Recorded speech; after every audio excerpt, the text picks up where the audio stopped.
Hello everyone, welcome back to the channel. So today, the other day, I went and caught a bunch of fish, and I've had them iced down for a bit because that's what helps you to clean the fish better. If they're fresh, I find they clean a lot harder than they do if they're cold, because their meat is a little bit frozen whenever they're cold, and then they're easier to cut and separate from the bone and stuff like that.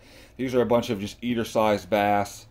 Caught my limited bass. Somebody gave me some and things like that. I also had a really nice bluegill that I cleaned, but I'm down to my last four and figured I'd make a video to show you how I fillet bass and clean bass specifically. I also do crappie and bluegill pretty much the same way, but the cuts are a little bit different, obviously, because they're different shaped fish, but they're pretty much the same as far as where the ribs are. Now, I recently cleaned some trout, rainbow trout, and the rib cage went all the way back here. But on a bass, they kind of just go down and kind of stop right in this area. But on a trout, they're way longer. It's really crazy how they are. They're kind of hard to clean, but I got it done. So anyway, I'm going to go ahead and show you how I do it. I've had a nice, kind of pretty much sharp knife. I just sharpened it a couple fish ago. So what I do is I pick up the gill, put my thumb under there, then I slide my knife up under that side fin and cut it right about here. And I work that knife all the way down till I get about right there. See that? So a nice opening there. Then I turn the fish around and put my thumb up under that there. I don't know how well y'all can see with the type of light that we have here. That's what the wound that we have looks like. So it's cut all the way up to the front to about where the backbone will be starting. Then I'll hold it open with my thumb, put the knife in there, turn the knife like this, and start working back along the ribs where I can feel the ribs and make sure, obviously, that I'm on my side of that dorsal fin in the back and stuff like that. And I start going all the way down here, cutting, obviously, till about the very end of the rear of that dorsal fin. Then I come up a little bit, shove the knife all the way through till it comes out right about where the poo hole is there. And then I'll hold the knife at an angle like this and kind of tilt it a little bit towards the backbone, that way I can feel it, and start cutting all the way to the back till I get to the very end of the tail. So I'll leave the skin like that, as you can see there.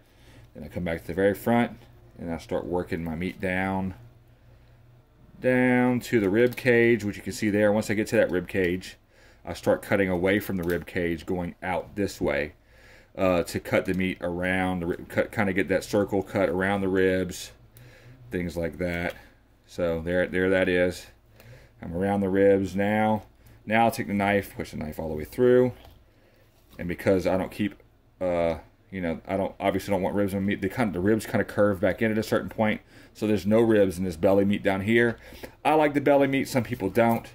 So then I cut that last little piece of skin that I just cut right there.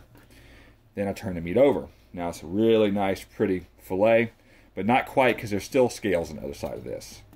So I'll start my knife right about here. So I'll hold with my thumb right before I cut down and turn the knife really quickly. That way I don't cut through the scales. And then I start sliding my knife, and also at the same time bending my knife and keeping it as flat to the cutting board as possible. There we have it. Look at that. That's really pretty. So I got some more on the other side of the sink here. I've been kind of piling them up, doing my best to get these done. The other side of the fish pretty much the same way, except I don't have my thumb underneath the gills. I just put my fingers underneath there. I still slide the knife underneath this here. And cut on the way up until I get to about right there. Once again, turn the knife.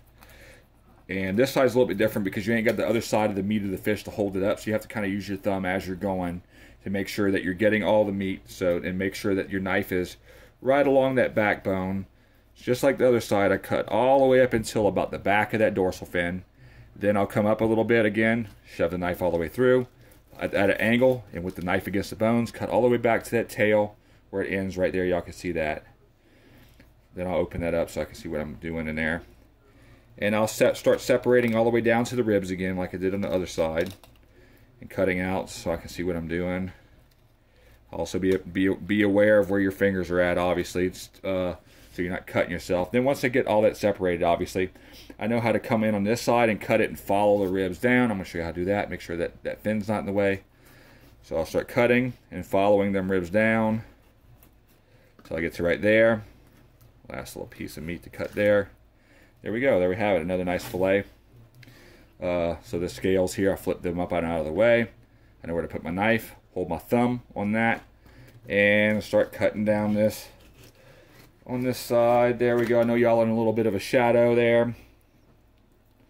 Another beautiful fillet. This one has the belly meat kind of hanging off of it a little bit, but it's okay. Beautiful meat. A lot of people prefer crappie over bass. I do not. I think that crappie is much more mushy and bland. I really like bass a whole bunch. So I have a spot that I go where I literally catch bass after bass after bass after bass.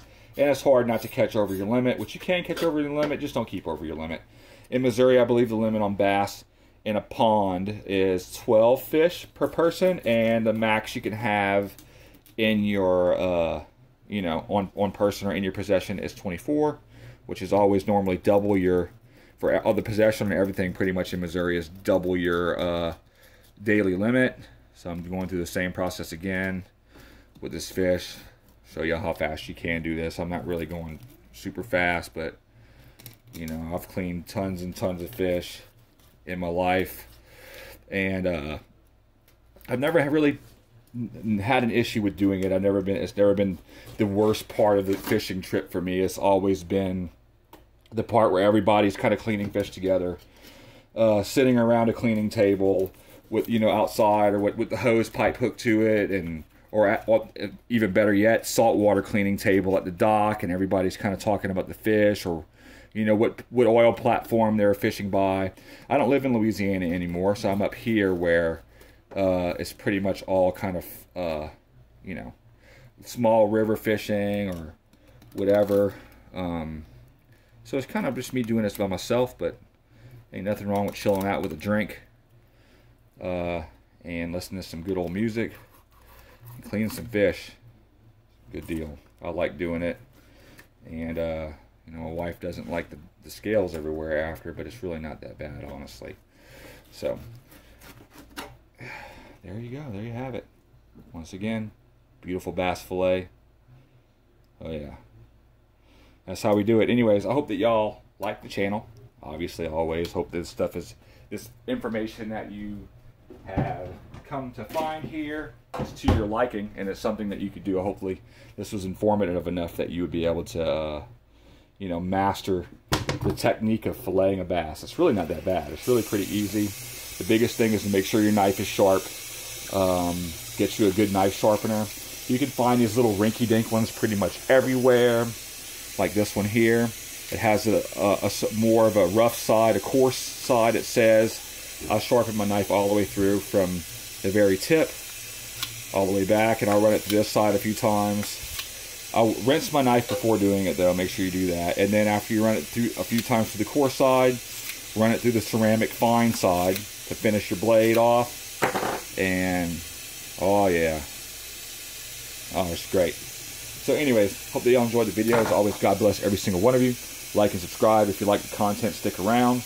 There's pretty much tons and tons of reviews on here for all kind of hunting stuff, fishing stuff, equipment, and things like that. So also some Navy stuff. I'm in the process of enlisting into the Navy. It's kind of been a pain though because of the new MHS Genesis program, which is I believe is the government's effort and big heads effort to kind of downsize our military for not so good reasons. But it is what it is. I'm gonna do my best to get in. I'm in the final stages of the processing before MEPS. Have already visited MEPS, but this is like they're kind of wanting me to get the rest of that paperwork for anything medical that they've found that they're wanting to know more about, and this and that and the other, blah blah blah. So I hope that everything is good enough for them that they'll accept me. So now it's kind of just a waiting game. I did talk to my recruiter today. They're wanting some more information that I've pretty much already given them. So just a few more handwritten statements, and I think that everything should be good. And then I have to just continue losing weight. I've been losing about 2 pounds a day. Just a little bit overweight. I'm needing to lose a few inches in my waist. And that way also, not only will I be more healthy going to MEPS and a better chance of succeeding there, also a better chance of succeeding at boot camp, not having to run with all kind of weight on me. So anyways, I'm going to go ahead and get to another fish here. Hope that y'all enjoyed the video, and I will see you guys next time.